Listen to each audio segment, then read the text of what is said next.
Welcome back to the Paddle and Fin Podcast Network.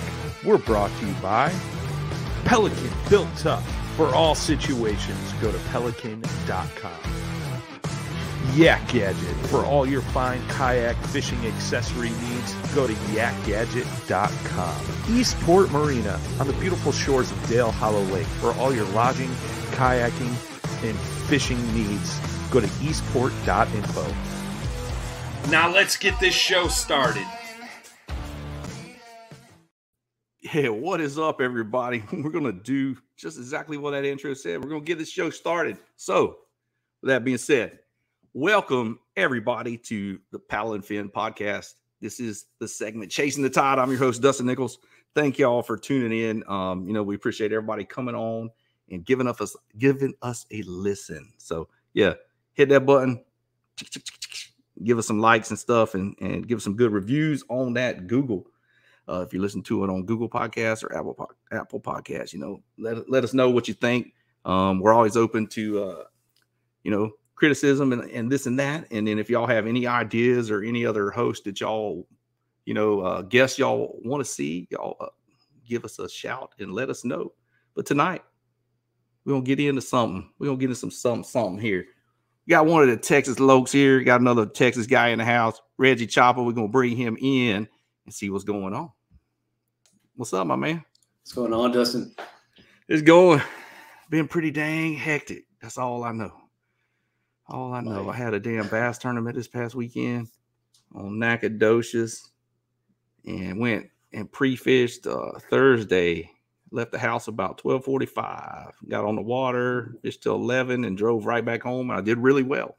I've been on some really good fish on one pattern that was working out. And then Friday evening, it rained. Good little thunderstorm dumped on that lake. And the pattern I had was I was fishing in between the hay grass and the matted hydrilla. There's a little bit of a path between it on the edge of the shoreline there, and I was throwing a one knocker spook in there, and I was jacking some really good fish doing that. And I could not buy a topwater bite Saturday morning. Damn. And it was cooler, but the fish had backed off, moved back outside the matted hydrilla. I should have figured it out faster, and I didn't. Needless to say, I didn't catch my first fish till about 9:45. Pretty frustrated. Broke a couple off in some heavy lily pad cover. It would have made a hell of a difference. I went back to some deep hydrilla and started slow rolling the chatterbait and actually got a pretty good one and thought I was going to be on a roll and just did not get another bite. So it's pretty tough when you have 3 fish out of your 5 and you're still in 16th place. That shows you how tough the fishing was. Some people called them, but man, it was rough. It was rough. Wow. How far is Nacogdoches from you? 4 hours and 15 minutes. Oh, wow. Yeah. So that's hectic. Yeah, when you're for sure back and forth, just trying to get up early and get on the water and kind of, mirror how the tournament is. First cast at 6 a.m. I didn't get to fish until 2. I fished till about 11 and then got off the water by noon. But I kind of wanted to mirror what, the same kind of time as the tournament and kind of see what I could put up. And I had been on a good pattern. It's multiple times I had the same pattern going, and I thought for sure I was going to get there and jack them. Wrong. All right, man. Well, hey, we're going to get into this here. We're going to, why don't you let everybody know a little bit about yourself, introduce yourself and give a little backstory on how and or when you started fishing and then what led you into that plastic boat, man. Yeah, man. I'm Reggie Chapa. I live out in Houston, Seabrook area. I started actually, which is going to be kind of crazy for some people. I've only been kayak fishing seriously for 3 years. So I started in 2019. I actually had started 2 years prior. I had bought a kayak and I thought I was going to do it, get out there and fish. And I just couldn't take to it. All my life, I've kind of done like outdoor hobbies, so you and I were talking earlier, I grew up surfing. Yep. And I was like addicted to surfing, and surfing is just something your mind's constantly thinking about it. That perfect wave. Yeah, man, it's like nonstop. And then, so I moved out to the hill country and I started mountain biking. Yep. And that took over me. And then I moved back over here and I was still mountain biking a lot. Speaking of that, I did that too. I did cross country in Northeast Florida. Yeah, Hannah Park has some great trails there. But have you, off subject though, have you seen that Spider Mountain place? Oh yeah. My buddy goes out there quite a bit. Yeah, and then some kind of place around there, Ant Hills or something. There's some badass trails around Houston. Well, the Ant Hills is around here. Yeah, their trails are pretty gnarly. It's not like Spider Mountain, but there's some really good trail systems out here. The only because I like to jump and all that crazy stuff too. Off top, man, I got a mountain bike just sitting in the garage. I haven't been on it in a little while, but I'm seeing all my buddies from my buddies Cockfight Skateboards. My buddy Mike Neiman, Money, big supporter of his company there out of Houston, Texas. Big Astros fan. Yeah, you. But yeah, he's been on the mountain bike, dude, and he's got my buddy Mike Kelly on it. I mean, they're all like into it. You know, I'm getting a little off topic right here, but you brought up mountain bikes, and I was like, oh man, I gotta say something, man. Dude. Yeah, I want to go up there and ride that Spider Mountain, even if it's just intermediate trails, just to get used to it, you know, because I got a hard tail. I don't have no full suspension bike right now, you know. That's all you need, man. You just need a bike to get out there. But I like to jump and pop wheelies and manuals and stuff. Yeah, I like to do that too until I eat it, and then I'm like, oh shit. Now I'm at that age, man, where I feel it. It's not like I can get up the next day, but I feel it for sure. I definitely feel it. 5-0, and you really feeling it. Not the police. I'm talking about my age.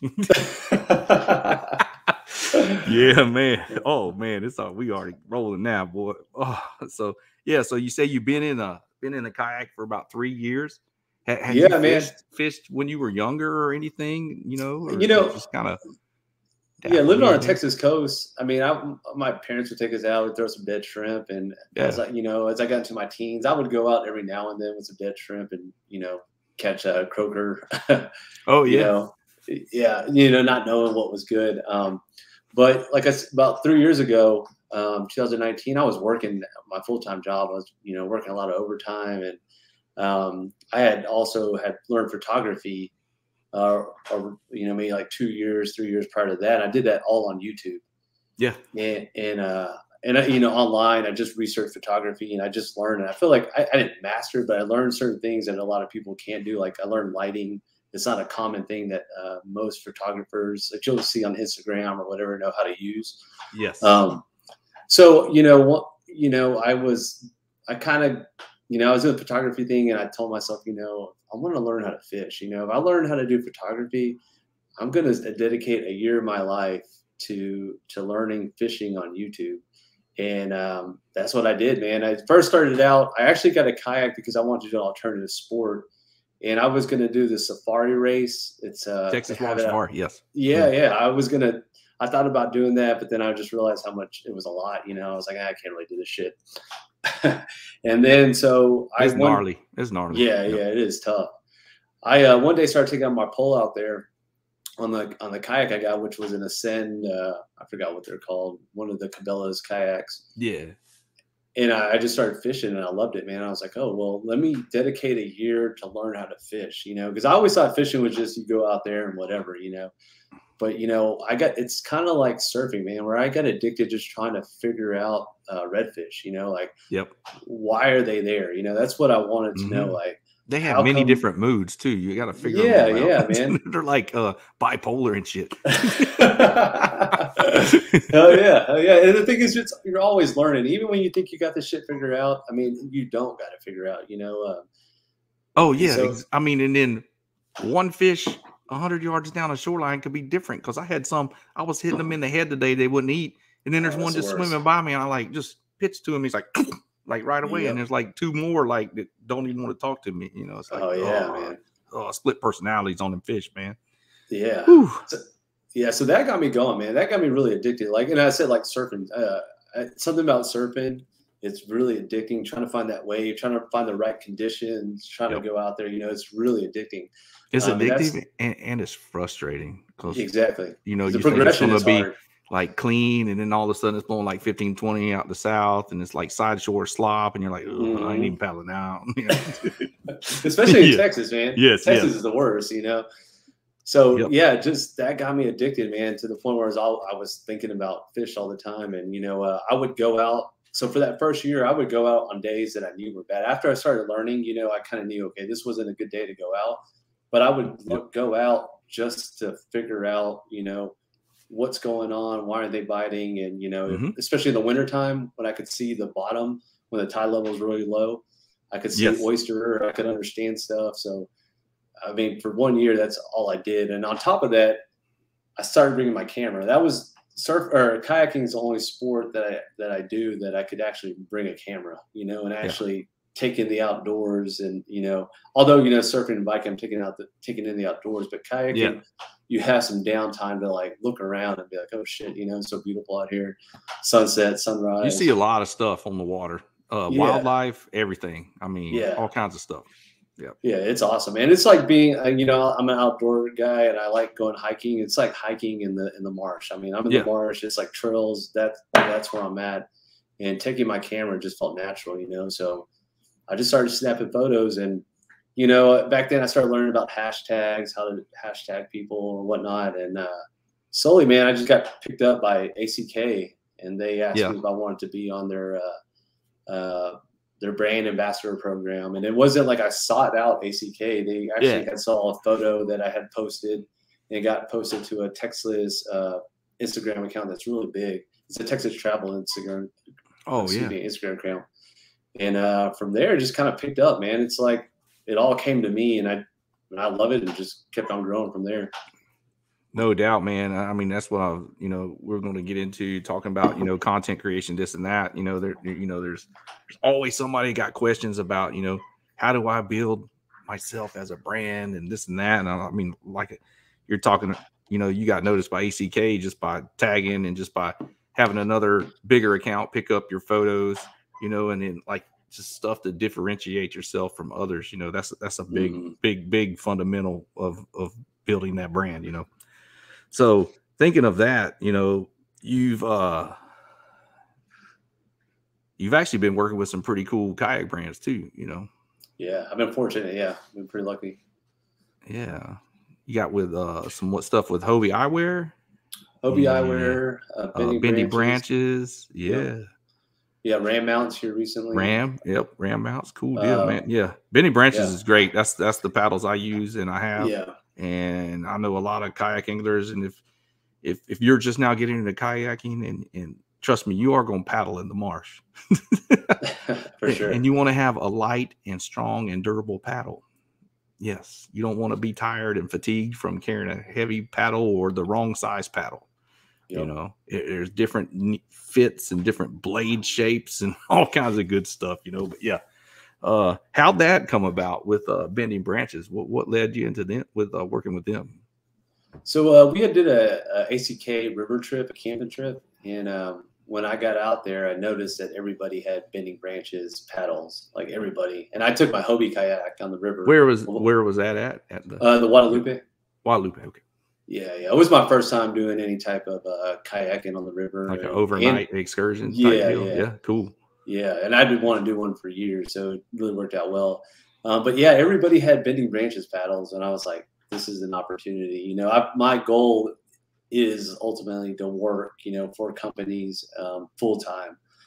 So I saw all these, everybody had Bending Branches paddles. So every opportunity I got, I'm trying to take that cool photo. So yeah, I did that, and I posted, I tagged them, and I got hit up on Instagram. I didn't message them, I got hit up, and they're like, hey, we really like that. And thank you. And I was like, oh, well, I was hoping for that conversation in my head. Yeah. And sure enough, it's kind of like I manifested,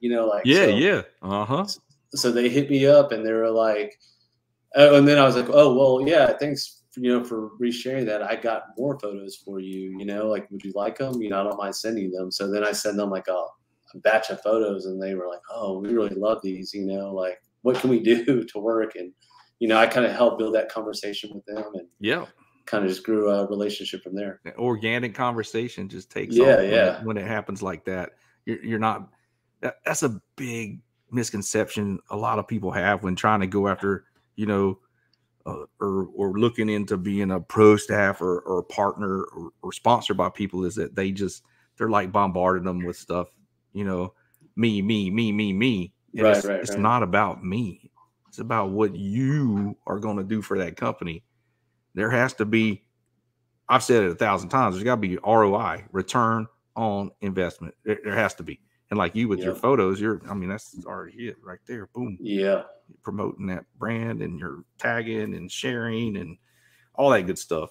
But yeah, a lot of people like misconceive that and just bombard them. And then it doesn't go anywhere because it wasn't organic and wasn't generated by your love for that product. Like you took that paddle and like, man, this is awesome. We're going to do something with this.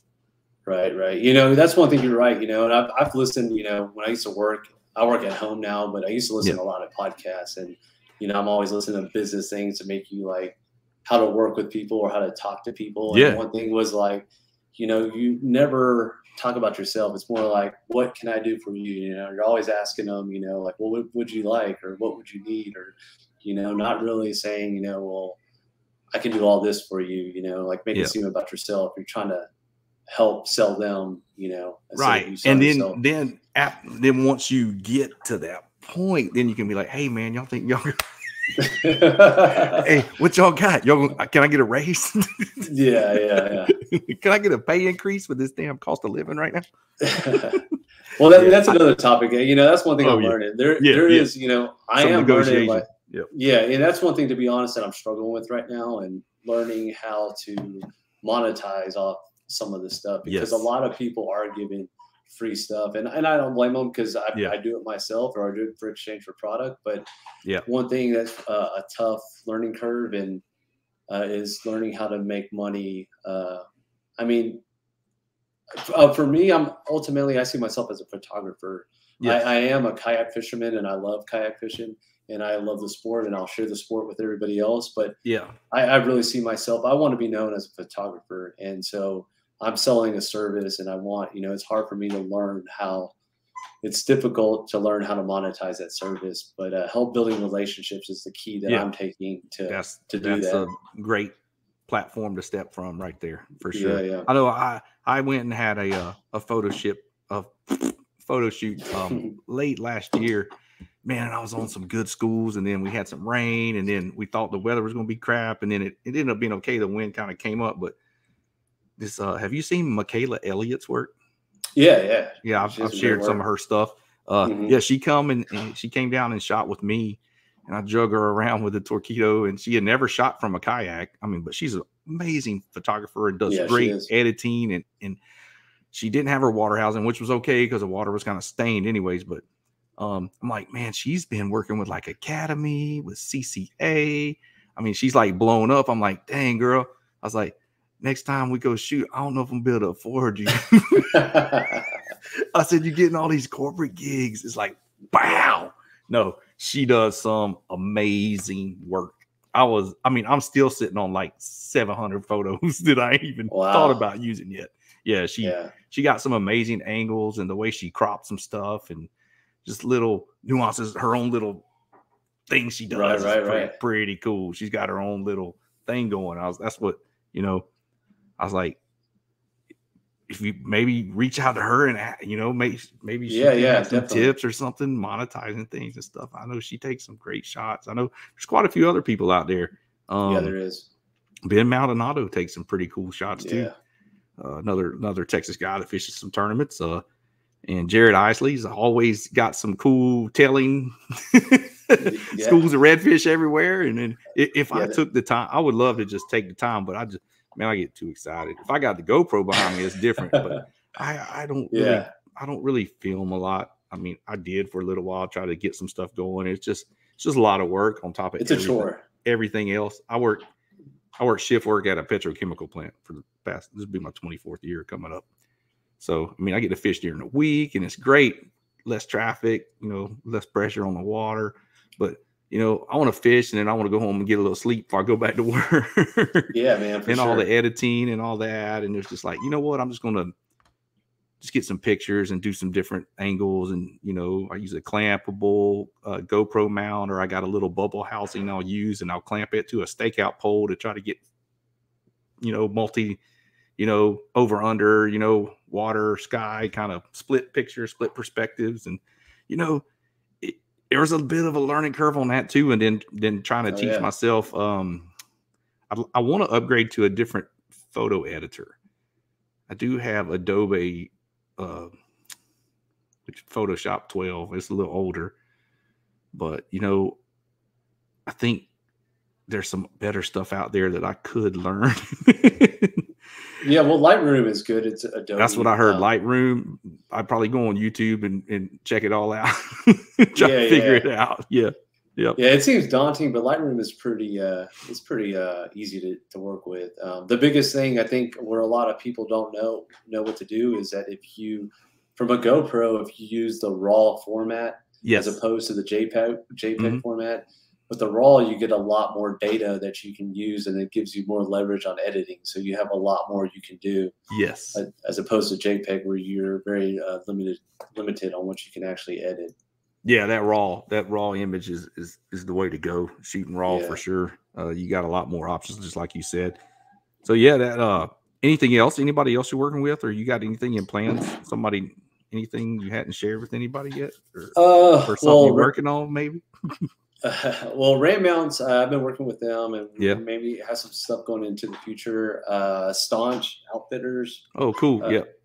In San Marcos. I've been working with them. I just try to build a relationship with them. I reached out to them. I like their caps and their apparel. So I was like, hey, can we build from here? So I've been talking to them. But here lately, man, there was a time where I had like 4 things going on at once. It's kind of like what you were saying, like you go out, you want to fish, and sometimes that's all I want to do. And when I go out, it is, I guess it is a job for me sometimes, because I'm taking, like, last time I had a buddy, I took like 4 different products out, and we're was that with who was that with? That was my buddy Alex. Nick. He doesn't. Oh no, well, Alex was another one. Yeah, Alex, you did some stuff with Alex. Yeah, Alex, we did Staunch, we did Hobie Eyewear, we did Bending Branches, and it's funny because I think he thought we were just going to be bending branches. I'm like, here, dude, put all this shit on right here. So it's Alex Hillman. Yeah, his kids are progressing so good skating too. Oh man, they're like 8 up with it right now, 9 years old, and just already got little 540s on lock. And it's amazing, it's pretty cool to see all his little posts and stuff. I want to get down and skate with him sometime soon, but all this water time and vacations and all this good stuff going on, man. But he's a cool dude, man. I've met him at some couple. I think it was like one of the first saltwater survival series I ever fished. This won't come out until the day after, but that tournament is coming up in about 5 days. So I've been pre-fishing for that and getting ready. But yeah, like you're, shooting all those different brands, just like you're saying, sometimes on the water, you just want to get on the water and use it for mental clarity or a decompression, because that's what fishing is to me. Sometimes if I'm not all geared up in tournament fishing, I need some time on the water just to decompress from this fast-paced stuff sometimes this world throws your way. Yeah, for sure. And just surfing was the same way. Surfing was a way to get out my aggression and just bash the crap out of that lip, or skating, come up, just rip a big old nasty grind on some pool coping in a bowl, it's always something just to release, and fishing has been that for me for many years since I was a kid, just being able to get on, even to go bank fish for bass and just have fun with it. It's always been fun. I don't think fishing will never be, it will not ever be fun, like that. It's always going to be fun to me. Yeah. And it's one thing you can do like a lot older than any other sports. You can do it for a long time and not get as hurt, but at the same time, you're getting a good exercise when you're out there. So yes, you do. It's good. Any, you got any tips or anything editing wise that you could share with some people, or angles or anything you want to share? Yeah, going back to that raw format, I think that's, in my opinion, it's important. As a photographer, there's a lot of photographers out there. Everybody's a photographer nowadays. And the way I view photography is like, I want people to look at my photo and say, that's Reggie's photo. And the way I do that is based on the angles I take photo and also the way I edit. So when somebody looks at a photo like, oh, well, those colors look a certain way, that's probably Reggie's photos. And that's, to me, that's what's important as a photographer. And also with quality. So if long as you have good light, you have a good camera or an iPhone. I mean, any kind of phone, man, any camera. This thing right here takes amazing photos. That S22. Oh, yeah, I'm not an iPhone fan. I'm an Android fan, and then that's the one right there. Yeah. I don't know which one's what, but I mean, I've seen great photos from all phones. All kinds of cameras. And it's crazy to think these things get like freaking 24 megapixel and all kind of crazy stuff on all these zoom and crop lenses and director's view on your video. Yeah. And they got raw. Like I know the iPhone has a raw capability. Yeah, I can fish raw. I can shoot raw off this one too. I use it for like some close-up shots.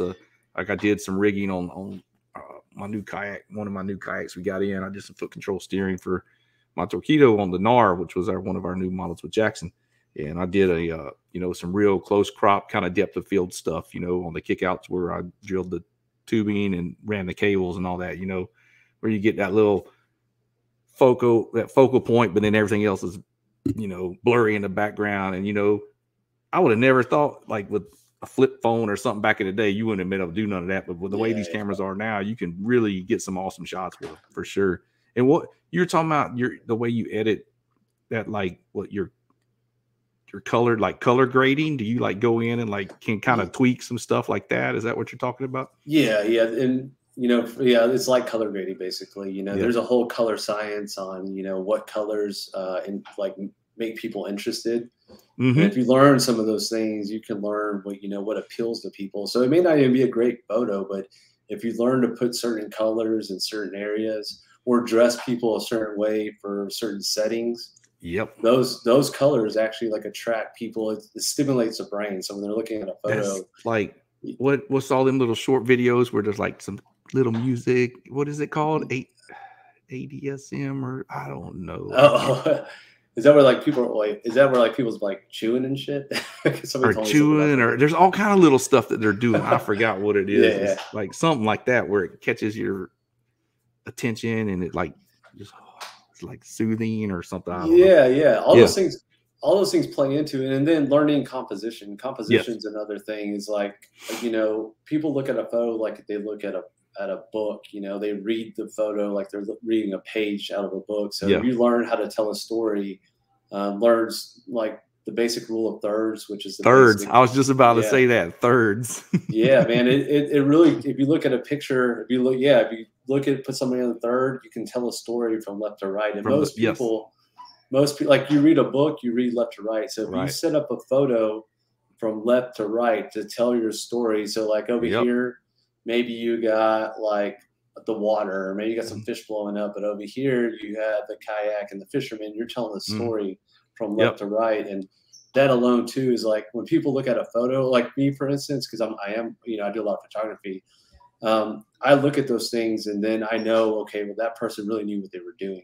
They took the time to put that person in that third, put that there, so other photographers know. Know that, and these marketing specialists, if you're looking to get in content creation, these accounts that are being run by bending branches or whatever, they're not somebody that's out there actually paddling. They're actually marketing specialists that are, out there to learn how. They're there to get those good photos to put them out to the public to get that engagement. That's what it's all about. They're in the business to make money, and they're in the actually make a mighty fine product to do that through, but you got to have good marketing, and that's a no-brainer. But like you said, thirds, man, that was one thing I always like when I'm on the kayak, sometimes I'll like flip a GoPro around and just get like a little, a fish shot with a bait in the mouth, kind of to help, Grande out or whatever when I'm partnered up with Grande Bass, or Grande Salt. And then, but then there's times I'll get like a stakeout pole and I'll put it at right at the water level, and I'll tilt it a certain way with that clamp, and then I'll back off and I'll get like a picture, holding it out about to release it or something like that, where it's just totally different. And I'm shooting at GoPro, take photo, and I'm like holding it as still as I can, and then there's times I'll have another GoPro behind me that'll take a shot, and I didn't even realize it. And I go to download that stuff. I'm like, dude, that's actually a pretty cool perspective, and I have to use that too, So it's like stuff like that you learn. You're like, man, I really didn't think I was it just took a picture on its own because it was set up voice control too, and I didn't realize it, and it's got a really cool like behind the scenes perspective. So you're like, oh man, that's pretty cool, For sure. Different things out there, but like you got to differentiate yourself from everybody else. Everybody takes them bass selfies all the time, and it's like, I gotta get a clamp. I gotta clamp it up in a tree branch and then like hold them out like a certain way or something, and just set it up different. That's the main thing.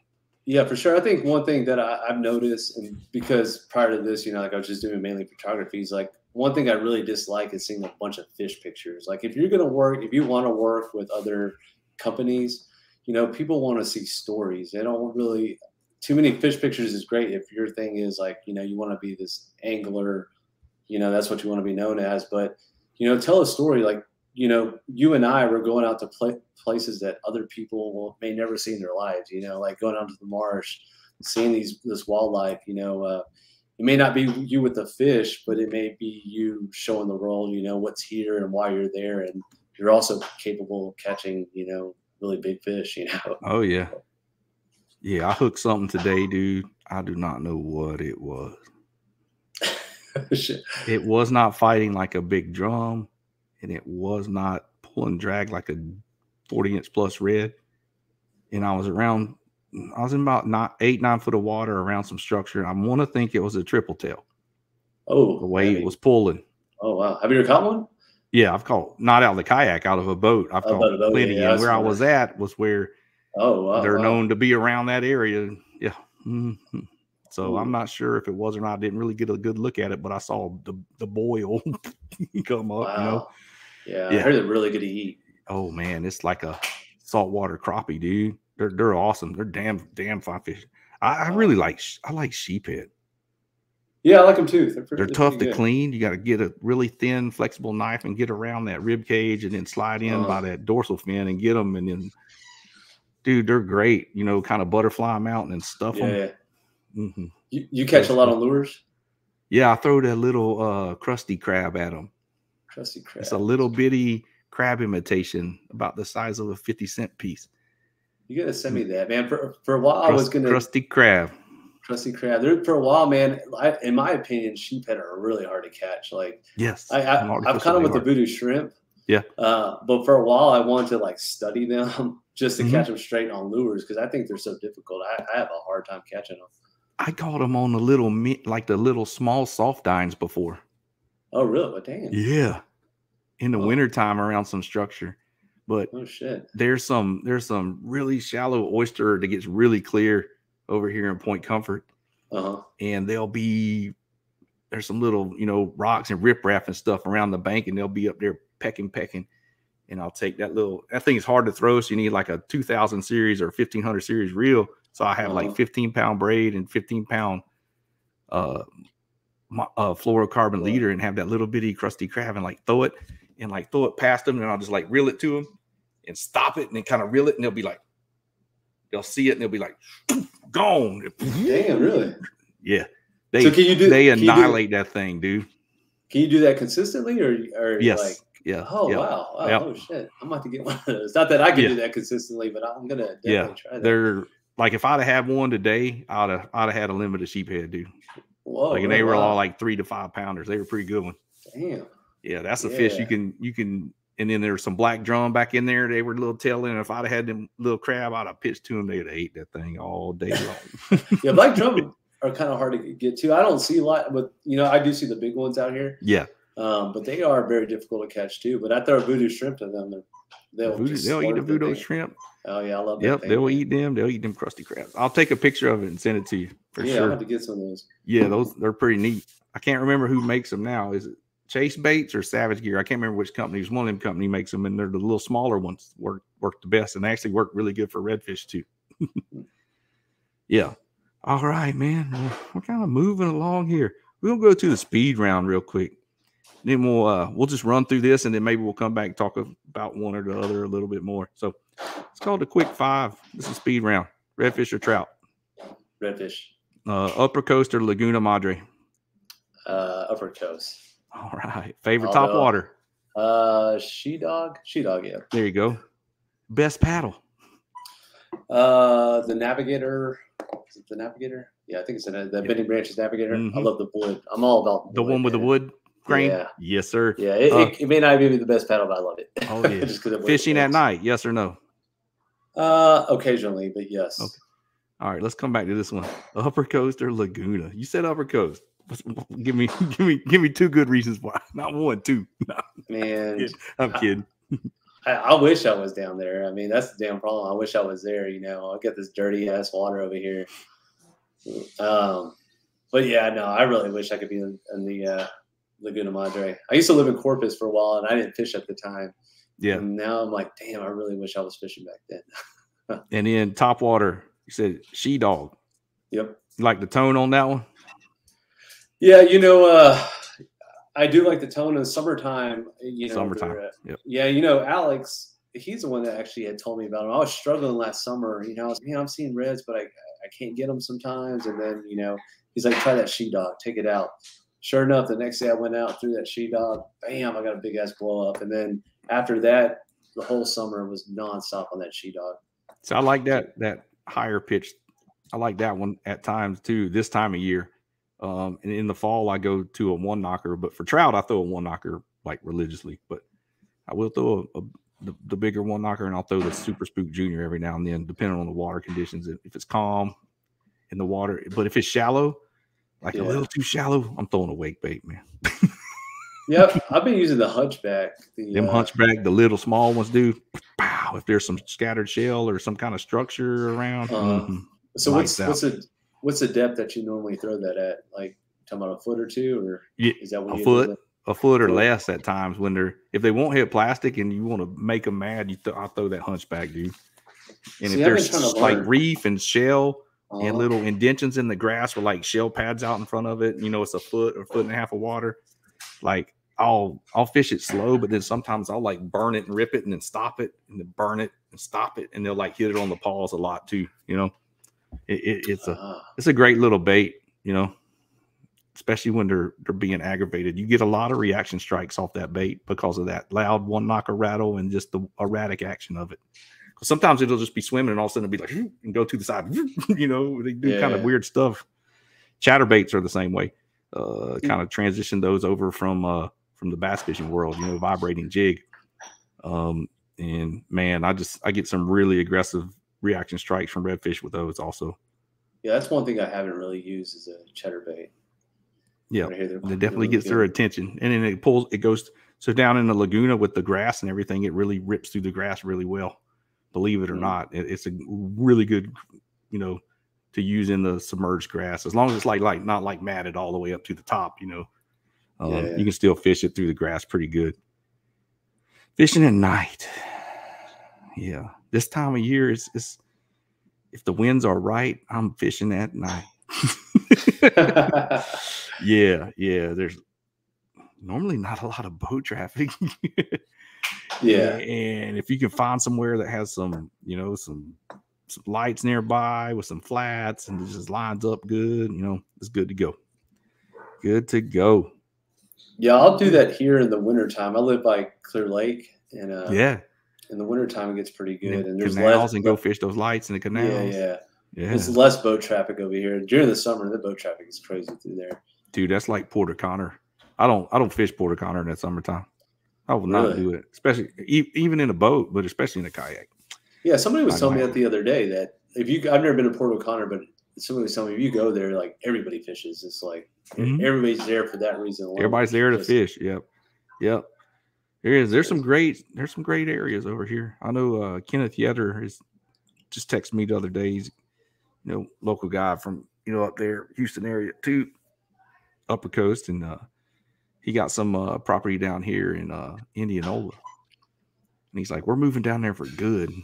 So nice. It's I really like all that down here. There's where I work in Point Comfort, I can go an hour either way. There's just so many choices. It's just like, man, we don't want to fish. I don't mind driving 45 minutes or an hour. We don't want to fish. So it's like I could fish 5 minutes away, or do I want to go drive down and fish, Rockport, 45 minutes, with those grass flats and stuff down there. And then some of that back marsh and Bayside and Port Bay, all that good stuff down there. A lot of good stuff down there. A lot of good stuff.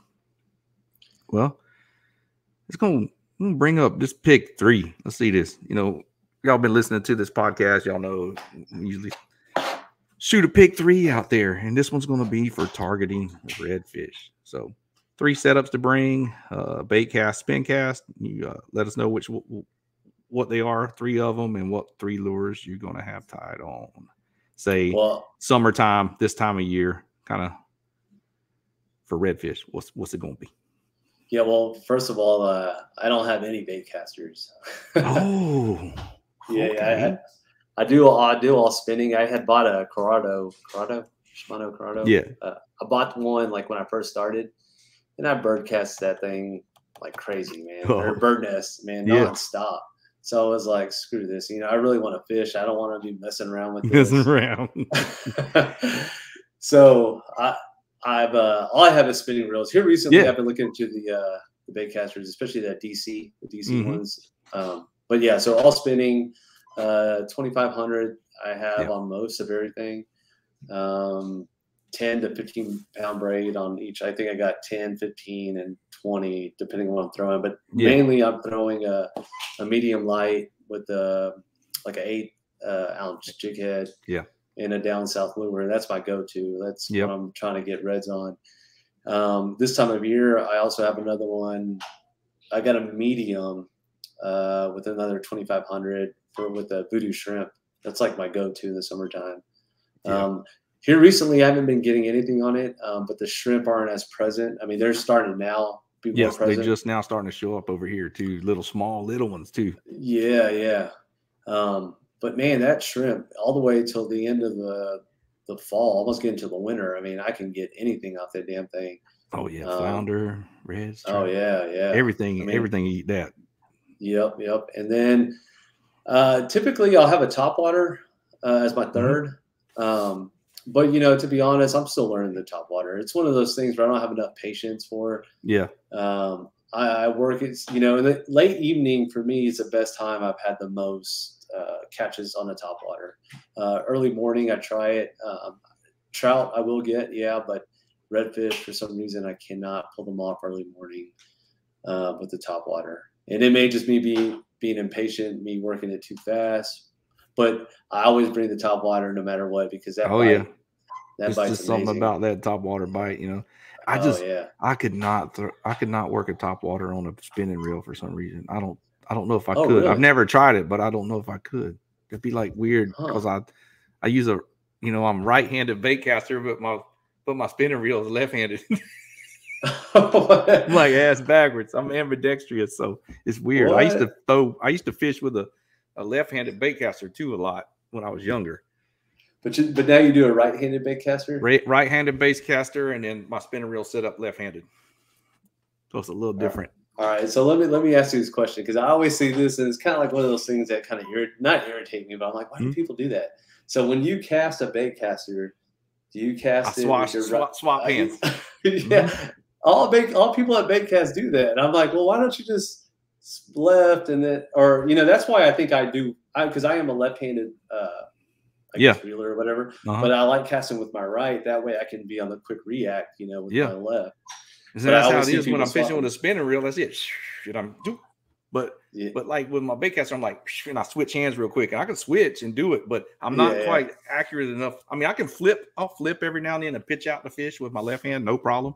But like when I'm zinging it to like a perfect location with the topwater, trying to get in between this little slough, and it's got to be right hand.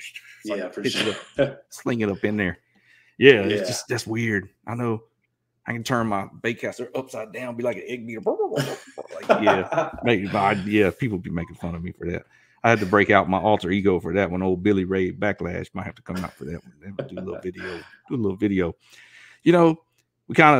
We went off and we did some of this, the quick 5. We did the speed round, the pick 3. But, on this social media stuff, man, I know you're on Instagram. We're going to put this up here. If y'all want to follow Reggie there on IG, it's at Chapa, CHAPA _ Texas Ranger. Chapa _ Texas Ranger. Yeah, but you know, I'm seeing the big trend in, you know, TikTok blew up, and then Instagram with the reels. Like, I've gotten so much engagement off of reels and so many followers off of that for just like the most simplest videos, not even putting any work into it, like coming through like this big cypress trail when I was on Caddo Lake up in Louisiana. Just with the sunrise, and like just put some little reggae Bob Marley, sun is shining all around, you know, and then man, it got like freaking 30,000 views, and like, yeah, it's like, what in the world? It's just some simple video, and then people, it just took off, and it's just like certain ones like take off, you know. Yeah, it's like no rhyme or reason. It's like, what, I try to replicate it, and then it's like it might get like 900 views. It's like, man, what the hell? Yeah, I know exactly what you mean. It's always those ones that you think ain't gonna be good. They're always and they like take off, dude. It's like, yeah. But reels, man, if you want to build your Instagram, start posting reels. Yeah, that's one thing you really got to do. And here lately, I don't know, man. I felt like, because as a photographer, I'm on Instagram a lot, you know, and I do feel like after a while, Instagram starts trying to mold you into a person and work certain things and do certain tricks. And here recently, I feel like I've kind of got burned out, you know, because you do have to do reels to stay on top as part of the algorithm. I don't know if people know, but you know, there is tips and tricks to do to stay on top, you know, to be consistent, to have other viewers look at your stuff. And I'm just not a big reels person. I don't make great reels, and I feel like every time I make one, I'm always having to remake it, because when I posted, it didn't really do what I wanted to do. Oh yeah. So it's always like, God, I should have done this, and I deleted it. I'm like, oh, screw this, I'm done. I'm not going to be spending another 30 minutes on this reel. But if you want to play the social media game and you want to be recognized by other companies, those are things you do have to do to stay on top of it. Yeah, it seems like the ones I took I think it was like 30 something photos that Michaela shot, and I like did them to this really cool song, and it like pops to the beat, and then like a bigger one pop up, and it's like all to the beat. I spent a little while editing that one, you know, and it's like, man, I thought that one was going to take off like big time. And then the ones I just film and just don't edit or anything, those are the ones that are like freaking, really, you know, 30,000 views and freaking all that engagement and getting follower trend going up and this and that. You know, I mean, I'm not out there trying to get famous or nothing, but right. Just trying to represent some of the brands, you know, that for sure. Did you use the app when you did that? Did you use the app when you made that one that said took forever with all those photos? Or did you edit yourself on Instagram? I edited it myself. Yeah, I just edited it on KineMaster. It's like an editing app for your phone. Yeah, see, because I wondered, because I don't mess around a lot with the reels, but I've wondered sometimes if you do something like outside of Instagram and you bring it back in, does that affect your, you know, how many people view it? But all that stuff plays into Facebook and YouTube don't like each other. Yeah, for sure. Yeah, they don't get along nicely. Yeah, man. But yeah, it looks like we shared some good stuff on here, man. Yeah, man. I'm stoked to have you on, brother. Meet you over this old internet. We're gonna have to get together, get on the water here one of these days. Yeah, for sure, man. Have some fun. Maybe do some surfing. Maybe even get back on the board, man. I got a little 6'2" fish calling my name back there for them old, you know, waist to chest high little fun days. You know, the things like a skateboard, just glides, got a lot of drive, quad fin, get all that speed, and just lay into it. Yeah, I like it. Man, I used to be all shortboard. Now I'm like, I was like, I'll never ride a longboard. Now I'm like 9-0. Oh yeah, all the time, man. I've always said that I never ride a longboard. I actually, when I lived in Hawaii, on the weekends I would work every now and then. I work on this boat called the Leahi. It was a big trimaran, you know, like a 46-foot trimaran. They'd sail out, you know, right there and do sunset sails and all that. I kind of helped out on that a little bit.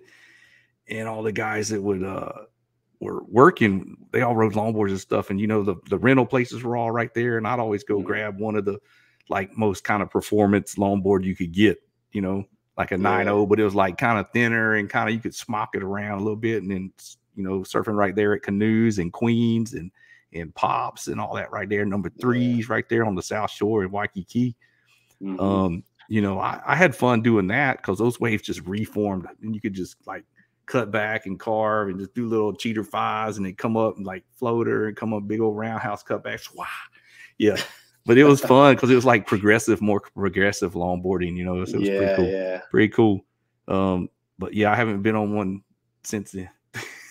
I think I like messed around on some foam tops or something, but that's about it. Yeah, man. I need to get back in the water. That's for sure. I do miss it. It's still in my blood. Yeah, same here. I do maybe like 2 or 3 times a year. But when the wetsuit comes, because down here in Galveston, you need a wetsuit. Oh yeah, you need a wetsuit. Yeah. And the water gets below 60 is the wetsuit time. If it's the air temperature and all that good stuff. Yeah, usually that's when the waves are good down here. But yeah. But I don't mess with that, man. Unless a good swell comes in the summertime, I'll be out there. Yeah, hopefully we get a little storm swell. We need some rain. That's what we need. Oh, yeah, y'all out there too. It's gonna be hot. Yeah. We're talking 100 degrees on the coast this weekend coming up. Yeah, good luck, man. Drink some water. Better get them fish in about an hour. Looking forward to that tournament, but man, you better get on them fish early because it's gonna shut down pretty quick. Yeah.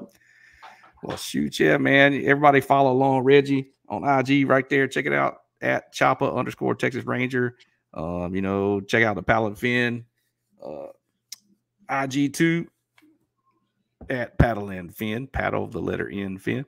Follow us on our Facebook page. All that good stuff. There's a Chasing the Tide page too. Check that one out. All the info on there all the time. Links to episodes and all that stuff. Check out the YouTube channel, and we wouldn't be doing this without listeners and good feedback. So we appreciate everybody that tunes in and listens to this. We appreciate you, Reggie, coming on the show tonight. Appreciate it, man. Thanks for having me. We're gonna wrap it up. Hey, stick around after this outro, and then I'll get with you, and then we'll catch y'all next time on Chasing the Tide. Choo.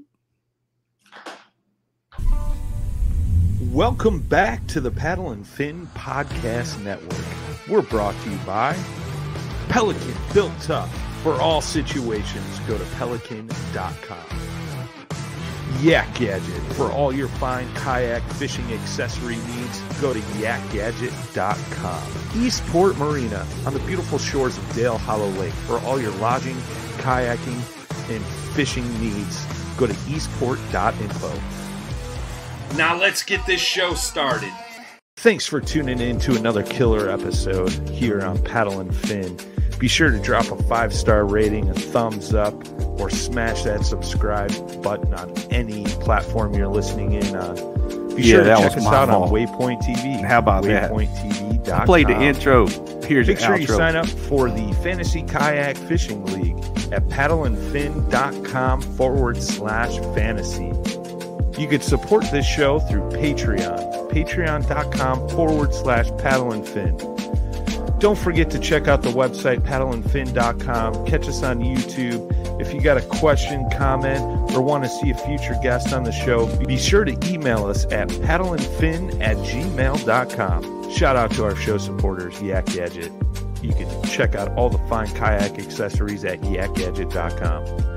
Pelican Professional. For all your cases, coolers, and lighting needs, go to pelican.com. Rocktown Adventures, your Midwest premier paddle sports destination. Go to rocktownadventures.com. Eastport Marina, the beautiful destination on Dale Hollow Lake. If you're looking for lodging, kayaks, kayak accessories, or anything fishing related on the beautiful Dale Hollow Lake, go to eastport.info. And Jigmasters Jigs.